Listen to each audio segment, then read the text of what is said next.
이 강대상 위를 보게 되면 촛불 4개가 드디어 다 들어왔습니다.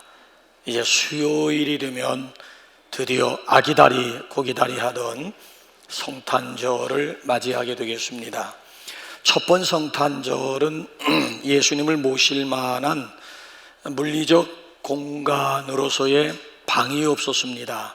그래서 부득이 예수님이 말구유를 빌려 이 세상에 오실 수밖에 없었습니다. 해서 우리는 2024번째 맞이하는 성탄절만큼은 우리 마음 한가운데 예수님을 모셔드리자 해서 빈방 시리즈를 4주 동안 진행하는 가운데 있습니다.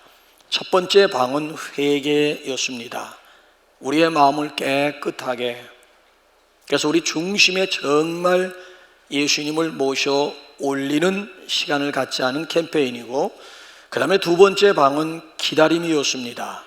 사실 기다림과 사모함이 없는 성탄이라고 하는 것은 일종의 절기요 행사일 뿐입니다.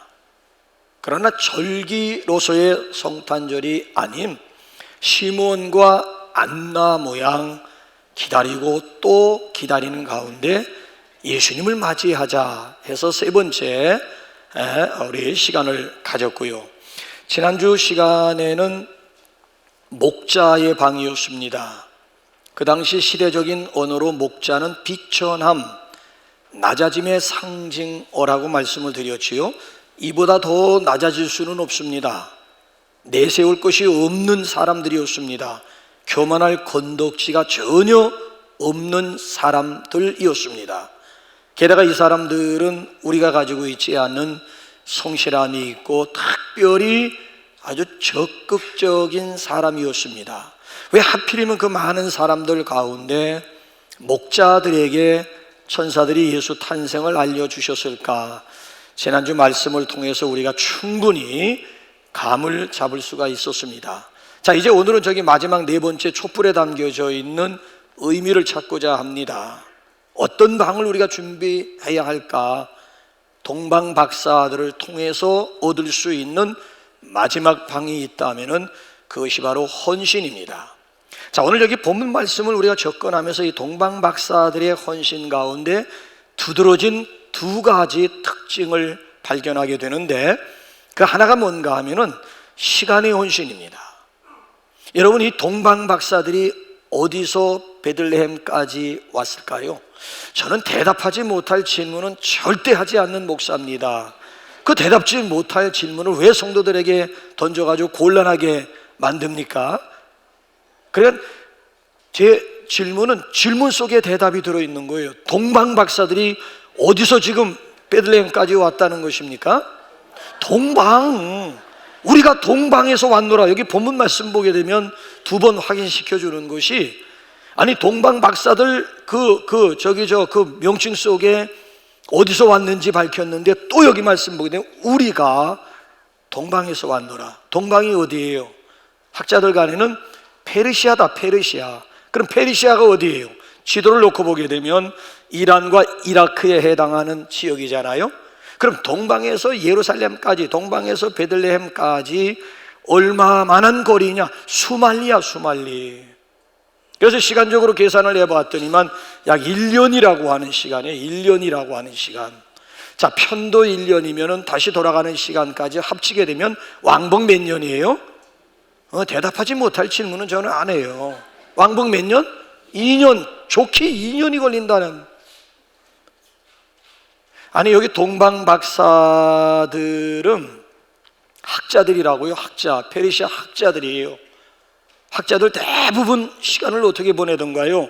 연구실에 처박혀 있던가 아니면 강의실에서 다른 사람들을 가르치는 것이 주 임무요, 주 업무예요.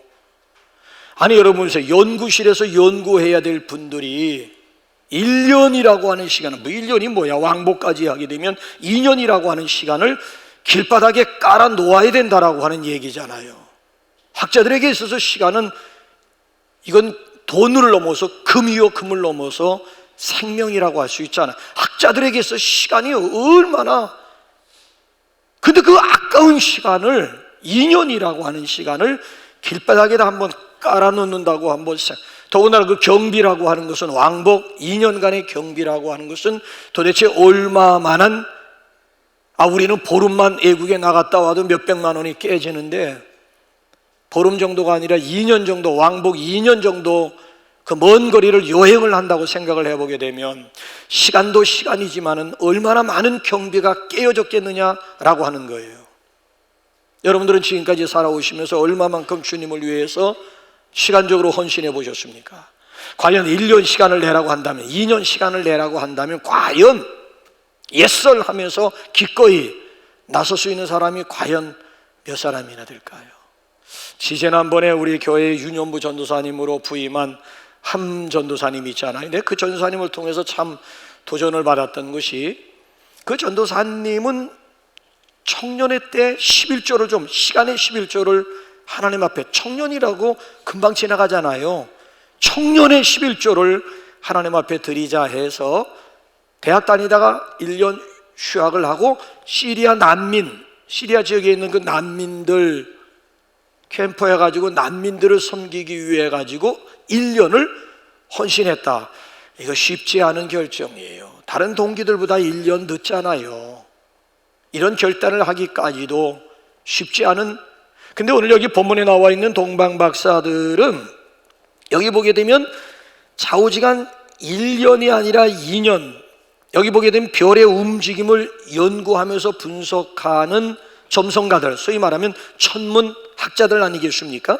자, 그들은 수말리 멀고 험한 길을 떠나게 된 동기가 어디에 있는가 하면 한 별의 신기한 움직임 때문이었습니다. 유난히 지금까지 별을 연구하는 학자들인데 유난히 한 별의 신비스러운, 신기할 정도로 한 별이 움직이는 거예요. 자, 동방 박사들은 이상한 한 별에 대하여 집중적으로 연구를 한 거예요. 그 연구 결과가 2절에 나온 거예요. 연구한 결과가 2절에 나온 거예요. 2절.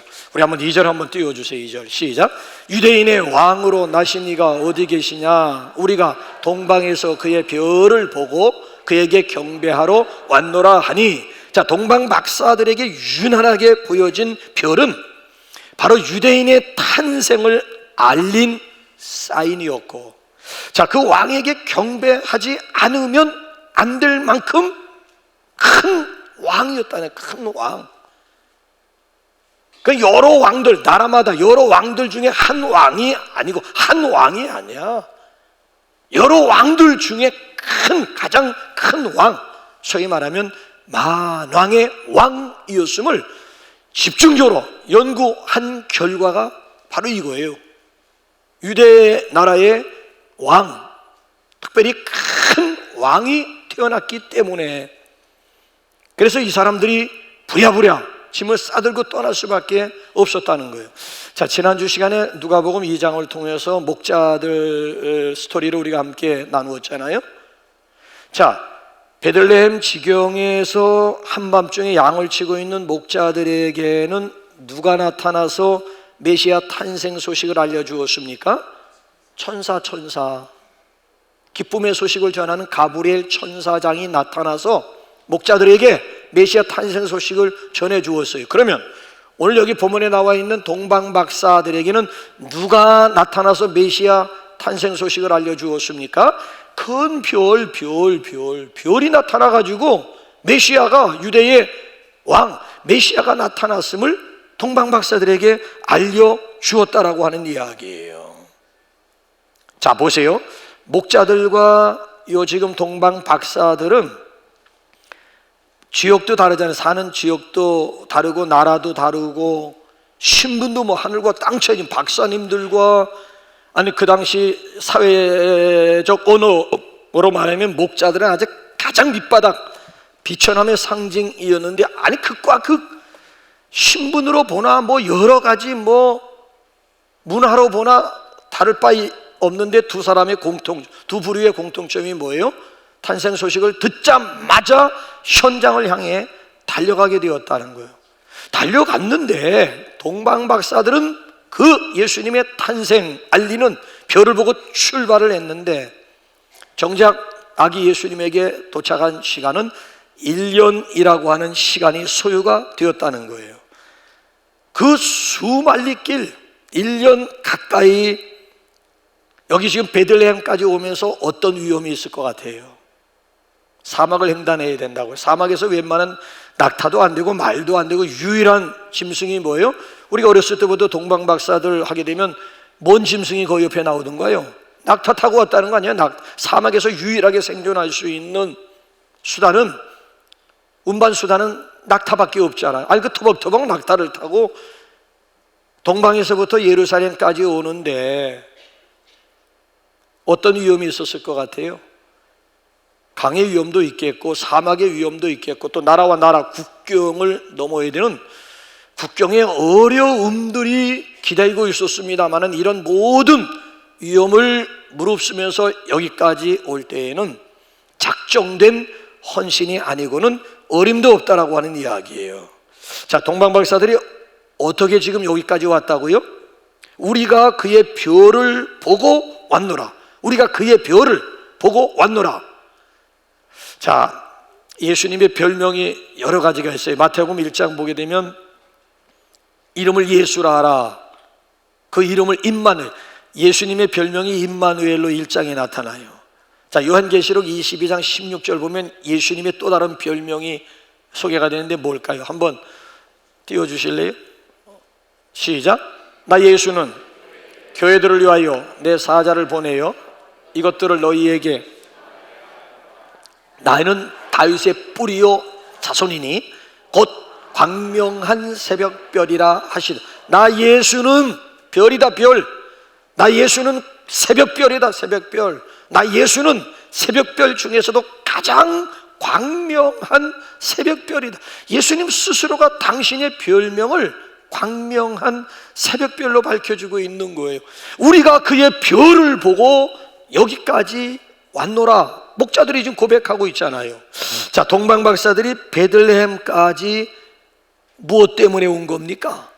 우리가 그에게 경배하러 왔노라. 자, 여러분 한번 보세요. 어떤 대가를 위한 여행이 아니었다는 거예요. 우리가 그 먼 길까지 가게 되면 나에게 어떤 유익이 있는지, 어떤 플러스가, 아니, 그런 계산이 없었다는 거예요. 무슨 대가를 바라고 대가를 위한 그런 여행이 아니고 목적이 딱 한 가지, 여기까지 온 목적은 딱 한 가지밖에 없어요. 경배하러 왔노라, 경배하러 왔노라. 이야말로 무모하기 짝이 없는, 아니, 생명을 담보로 한 여행 아니겠습니까? 그 주변에 있는 사람들이 얼마나 말렸을 것 같아요? 가족들이 순순히 보내줬을까요? 친구들이 순순히 보내줬을까요? 지인들이 그래 갔다 오라고 하면서 환송해 주었을까요? 아마 무지하게 막았을 겁니다. 극구반대. 그럼에도 불구하고 여기 보면은 하나님께서 이 목자들의 마음을 이미 벌써 움직여 주었다라고 하는 것 아니겠습니까? 그래서 오늘 여기 본문 말씀 보게 되면 그 결론을 우리에게 소개하고 있잖아요. 자, 한번 11절 한번, 그 먼 길 여기까지 경배하고자 하는 목적 하나 가지고 왔는데 어떻게 되는지 한번 볼까요? 시작. 집에 들어가 아기와 그의 어머니 마리아가 함께 있는 것을 보고 엎드려 아기께 경배. 뭐 하러 여기 왔어요? 경배하러 왔는데 경배했어요? 안 했어요? 아기께 경배하고 드디어 아기 예수님을 만날 수가 있었고 목적대로 경배 드릴 수가 있었습니다. 할렐루야. 자, 이제 여기서 이제 우리가 한번 궁금증 한번 풀어보자는 거예요. 자, 많은 사람들이 아기 예수님을 제일 처음 목격하고 만난 사람들이 누굽니까? 라고 물으면은 헷갈려요.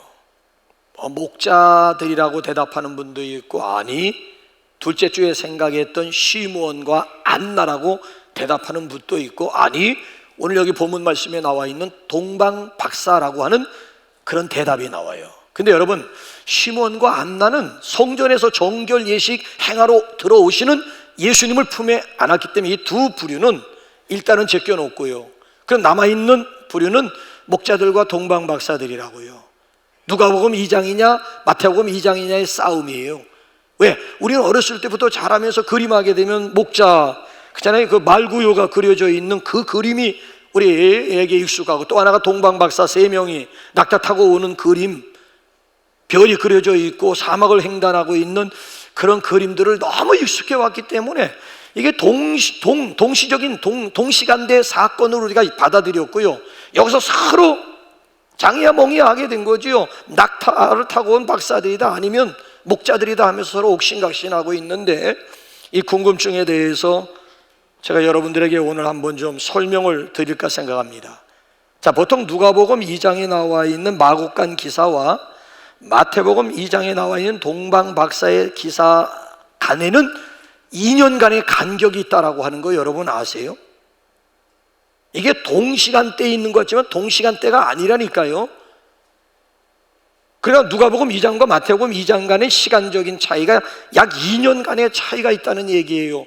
자, 우리 개역 성경에 보게 되면은 동방박사들이 찾아가서 여기 지금 경배했던 아기와 목자들이 찾아가서 경배했던 아기, 우리 개역 성경은 둘 다 누가복음 2장에도 아기고 마태복음 2장에도 아기로 나와 있습니다만은 헬라어 성경은 이 아기라고 하는 이 단어가 달라요.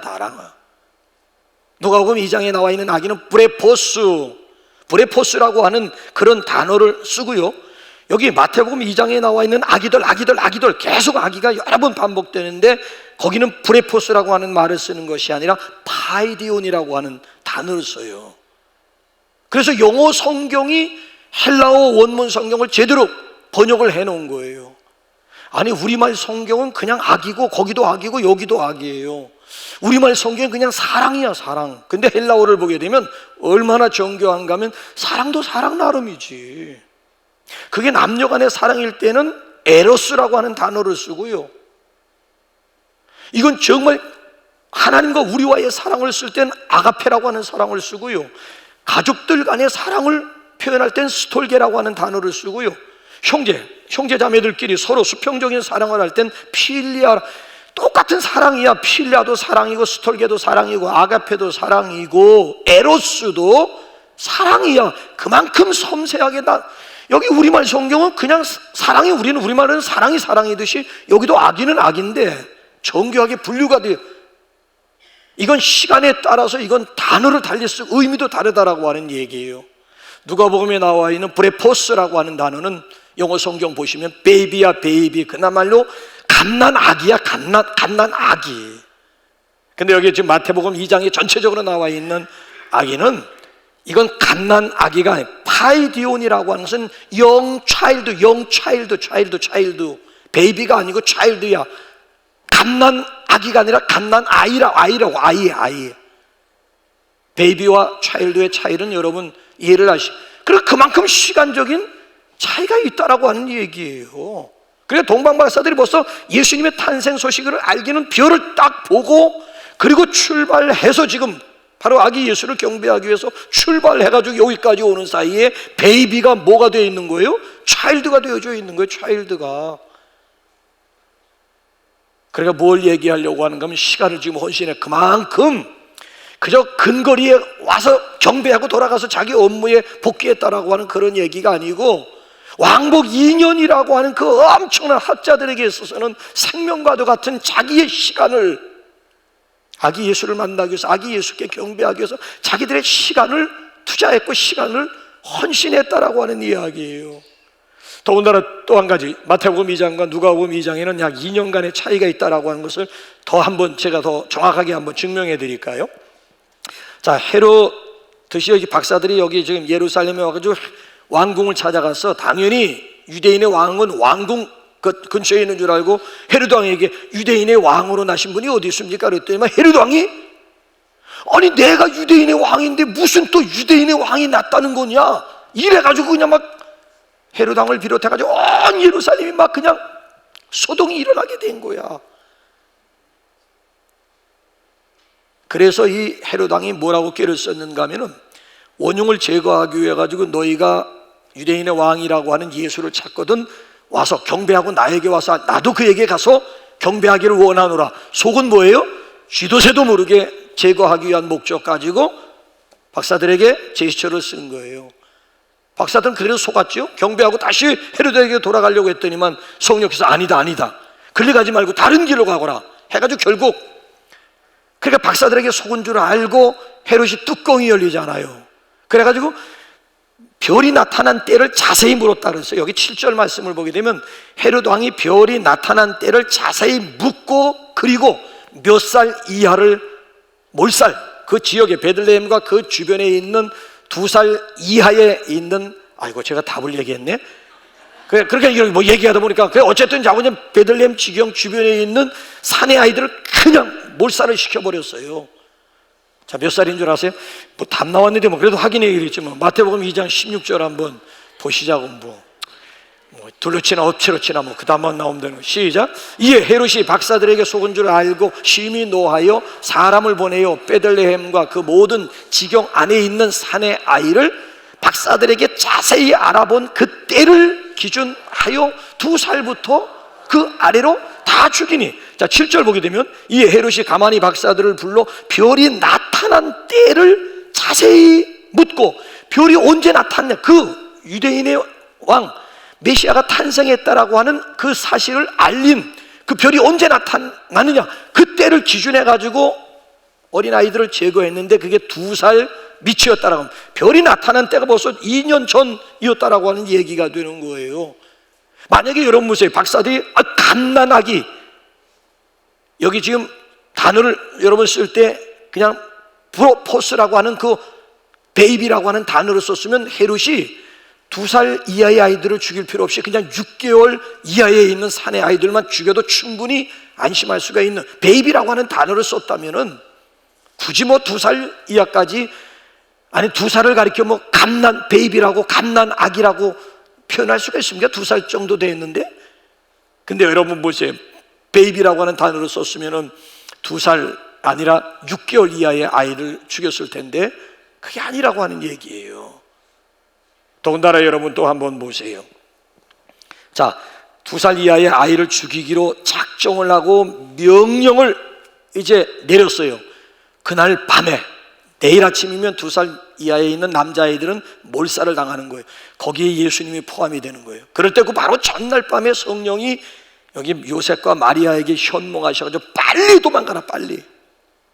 헤롯이 지금 아기 예수를 찾아 죽이려고 하니 빨리 36개 주례명 쳐라 해서 부랴부랴 요셉과 마리아가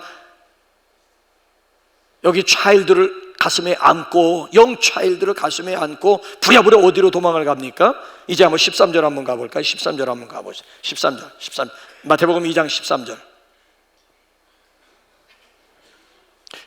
시작. 그들이 떠난 후에 주의 사자가 요셉에게 현몽하여 이르되 죽이려 하니 아기와 그의 어머니를 데리고 애굽으로 피하여 내가 네게 이르기까지 거기 있으라. 어디로 도망가라? 빨리 애굽으로 도망가라는 거예요. 그래서 이집트, 애굽에 가게 되면 예수님 피난교회가 거기에 세워져요. 예수님이 어린 시절 헤롯의 낯을 피해가지고 여기 도망와서 머물던 곳에 예수 피난교회가 기념으로 세워지게 된 거예요. 그러니까 이 얘기는 달리 말씀을 드리면 동방박사들은 2년 가까이 그 먼 길을 여행, 그만큼 그들에게 가지고 있는 시간을 주님을 위해서 아낌없이 헌신을 했다는 거예요. 오늘도 여러분 우리가 여기 나와서 찬양하고 경배를 드린다라고 하는 것이 이게 얼마나 의미가 있고 얼마나 귀한 일인지, 귀한 헌신인지 몰라요. 자, 여러분 보세요. 이 화면을 보고 예배를 하는 거나 집에서 여러분 유튜브하고 그 연결을 시키게 되면 대형 화면에서 예배를 드리는 거나 별반 차이가, 왜? 실시간이기 때문에 똑같은 찬양과 똑같은 말씀을 가지고 똑같이 지금 동시대 지금 집에서 지금 이 시간 우리가 여기서 예배 드리는 거 똑같이 예배 드리는 거예요. 아니 박사들이 아니 별은 광명한 새벽, 예수님이 그잖아요. 별이라면 아니 그냥 동방에 떠오르는 별 보면서 그 별을 경배, 예수님에게 경배해도 되는 건데 굳이 왕복 2년이라고 하는 시간을 길바닥에 깔아가면서 여기까지 올 이유가 뭐 있어요? 그냥 편안하게 그냥 동방에서 무소부재하신 하나님, 무소부재하신 메시아 예수님을 경배해도 되잖아요. 굳이 위험을 무릅쓰고 그 시간을 굳이 소비에 가면서 여기까지 올 이유가 뭐가 있겠느냐는 거예요. 아니 오늘도 뭐 이렇게 오고 가는데 여러분 얼마나 복잡합니까? 춥기도 하고 뭐 귀찮기도 하고 또 교통이 얼마나 복잡해요. 와봤다 또 뭐 여기 뭐 주차하는 것도 시설도 뭐 용이치도 않아 가지고 막 요리조리 막 끼고 비비고 해가지고 결국. 근데 여러분, 그래서 여러분들 동방박사가 따르고 없어요. 여러분들이 동방박사예요. 여러분들이 주일날만 되면 나의 시간 드리니 주여 받아주셔서 평생토록 주 위에 봉사하게 하소서. 봉사, 서비스, 그 예배야. 예배가 봉사야. 그래 여러분들이 들어올 때마다 나의 동방박사만 시간을 주님 앞에 드린 것이 아니에요. 여러분들이 예배당 들어올 때마다 이 노래와 함께 주여 나의 시간을 주님 앞에 드리기 위해서 이 자리까지, 베들레헴, 예수님이 지금 탄생하신 이 베들레헴까지 왔습니다. 평생도록 주 위에 봉사, 예배하게 하소서. 이 찬양이 오늘 저와 여러분들의 찬양이 될 수 있기를 주님의 이름으로 축원합니다. 그래서 가장 기본적으로 시간, 정말 생명과도 같은 시간을 여기 지금 헌신했고요. 그 다음에 두 번째로는 물질을 헌신했습니다. 자, 박사들이 그 먼 거리, 먼 시간을 들여서 예수님이 계신 곳까지 와서 엎드려 경배하면서 무엇을 예수님 앞에 드렸더란가요? 자, 우리 한번 11절 이론 차원에서 다시 한번 11절 볼까요? 시작. 집에 들어가 아기와 그의 어머니 마리아가 함께 있는 것을 보고 엎드려 아기께 경배하고 보배함을 열어 황금과 유향과 몰약을 예물로. 자, 여기서 또 한 가지 주목해야 되는 것은 누가복음 2장과 마태복음 2장은 여러분 보세요. 시간만 다른 것이 아니라 장소가 달라요. 장소가. 자, 목자들이 찾아가서 여기 지금 아기께, 베이비에게 경배했던 장소는 어디예요? 마구간 말고요. 마구간이에요. 마구간. 근데 오늘 여기 지금 동방박사들이 여기 지금 차일드, 베이비가 아니라 차일드에게 찾아와서 경배한 곳은 어디예요? 집에 들어가. 하우스야, 하우스. 마구간과 집은 다른 거예요. 마구간을 집이라고, 집을 마구간이라고 표현하는 건 없어요. 그러니까 이 목자들이 찾아가서 경배한 장소와 오늘 동방박사들이 찾아와서 경배한 장소가 다르고요. 또 거기 등장인물이 달라. 누가복음 2장에 보게 되면은 목자들이 찾아갔을 때 그 현장에는 누가 있었어요? 요셉과 마리아가 있고 예수님이 말구에 누워 있어 거기다 대고 경배를 드렸어요. 근데 오늘 차일드를 찾아와가지고 여기 지금 경배할 때에는 등장인물이 누구예요? 아기 예수와 어머님 마리아만 있는 거예요. 요셉이 없어요. 왜 없을까요? 시간적인 차이로 한번 생각해 보라고, 한번 상식적으로 접근해 보라고. 요셉의 직업이 뭐예요?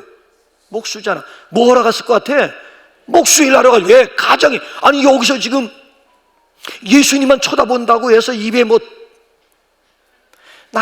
가장이 나가서 벌어야지. 지금 여기 지금 머물러, 거기 지금 아기 예수 곁에만 지금 머물러.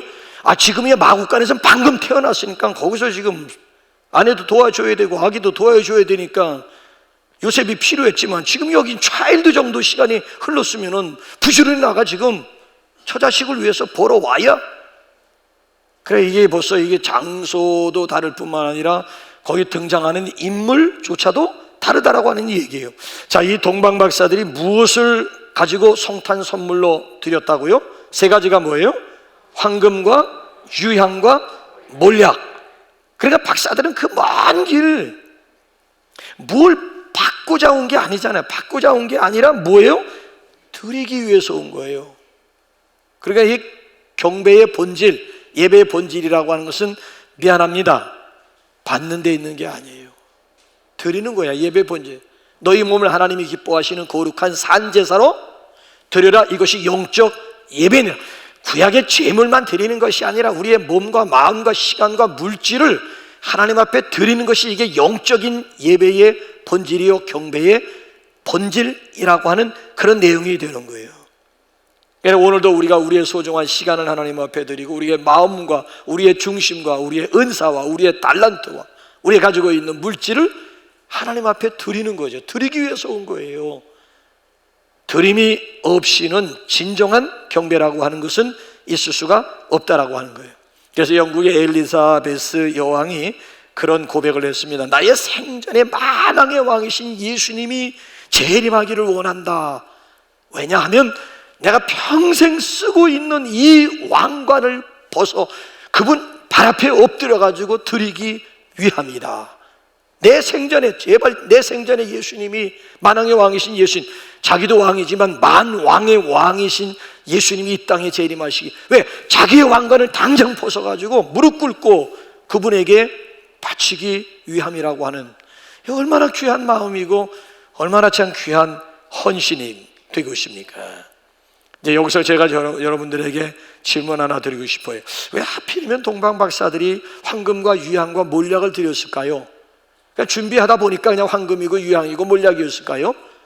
아니면 특별히 여기 지금 준비된 예물이었을까요? 준비된 예물이라면 황금과 유향과 몰약에는 어떤 의미가 들어있을까요? 여러분, 동방박사들이 먼저 황금을 드렸어요. 왜 황금을 드렸을까요? 예수님 앞에 제일 먼저 왜 황금을 드렸을까요? 예수님이 돈을 좋아하시기 때문일까요? 뭐니 해도 머니가 제일이다. 머니 가져와라. 자, 우리 주님께서 머니를 원하시기 때문에 그 원투에 부합하고자 황금, 돈보다도 귀한 황금, 요즘 뭐 금값이 아니잖아요. 황금을 그래서 드렸을까요? 아니요. 이 황금에는 무슨 상징이 왕권이 들어있는 거예요. 왕권이. 이 황금은 특별히 왕권을 들어있는 의미. 그래서 우리나라 저 박물관에 가보게 되면 역대 왕들이 썼던 황금 그 관이 보관되어 있지 않습니까? 아주 휘황찬란한, 우리 역대 왕들은 황금으로 만든 관을 썼고 이 황금 띠를 띠고 금그릇을 사용했다라고 하는 거예요. 그러니까 이 동방박사들 중에 한 사람이 특별히 황금을 예수님 앞에 예물로 드릴 때에는 당신은 만왕의 왕이라고 하는 의미가 황금 속에 담겨져 있다라고 하는 거예요.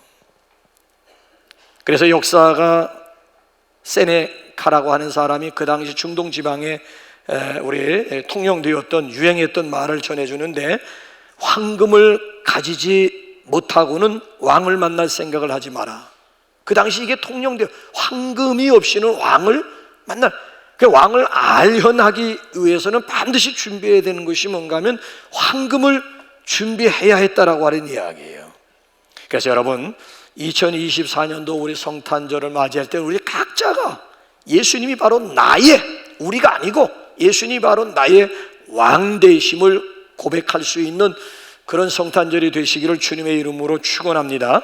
그런가 하면 두 번째는 유향을 드렸어요. 유향. 자, 유향이라고 해서 일종의 향수예요. 향수. 벌써 유향, 벌써 듣기만 해도 냄새, 벌써 향기로운 냄새가 나지 않습니까? 안 나요?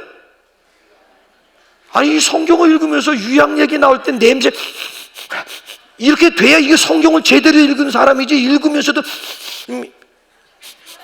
아니, 코가 찡긋찡긋하지도 않고 성경을 읽으면 그게 무슨 성경을 읽는 거예요? 성경을 이 시대 배경으로 들어가가지고 시청각적으로 접근하게 되면 벌써 향유 옥합을 벌써 마리아가 깨뜨렸다. 와우!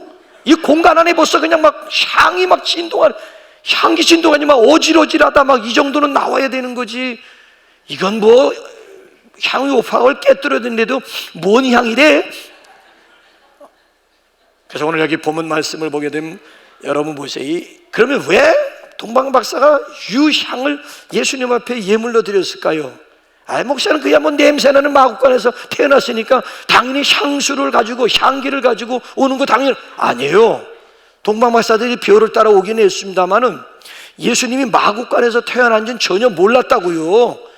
그러면 저 서민 마국간을 찾아갈 것이지 무엇 때문에 헤로드 왕궁을 찾아가가지고 유대인의 왕으로 나신 이가 어디 계시냐고 헤로드 왕을 향해가지고 물었겠습니까? 전혀 모르는 거예요. 마국간에서 예수님이 태어나리라고는 이 목자들도 기대조차 못한 거예요. 그러니까 더러운 냄새가 나는 마국간이기 때문에 유향을 드렸다라고 하는 이런 얘기는 가당치도 않고요.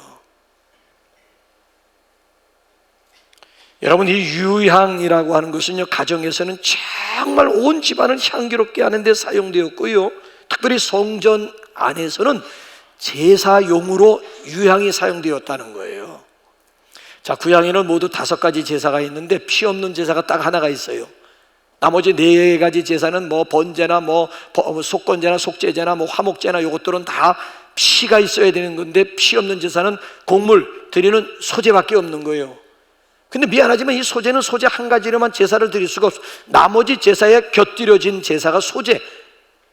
그러니까 이미 벌써 피 있는 제사를 하나님이 기쁘게 받으셨음에 대한 감사의 마음으로 더불어 드려지는 것이 바로 소제, 곡물 제사인데, 이 소제 가루에는 반드시 뭐를 섞어야 되는가 하면 유향을 섞어야 소제가 소제로 하나님 앞에 드려.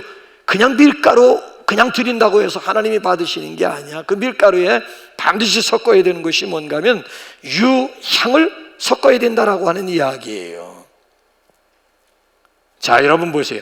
분향단 위에서도요, 향불을 끄지 못하게 했어요. 그 향불을 끄지 못하게 했어요. 그러니까 이 향이라고 하는 것은 성전 안에서는, 아니 제사장에게 있어서는 아주 절대적인 것이 아닐 수가 없는 것이지요.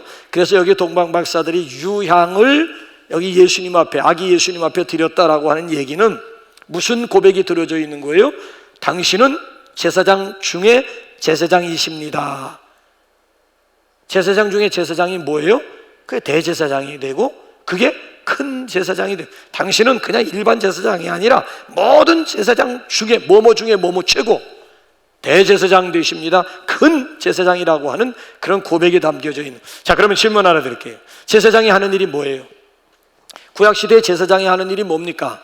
하나님과 백성들 그 중간에 서 있는 자를 제사장은 늘 하나님, 백성들이 재물 가지고 오면 그 재물을 대신 하나님 앞에 올려주는, 이거 중간에 서 있는 사람, 중보자라고.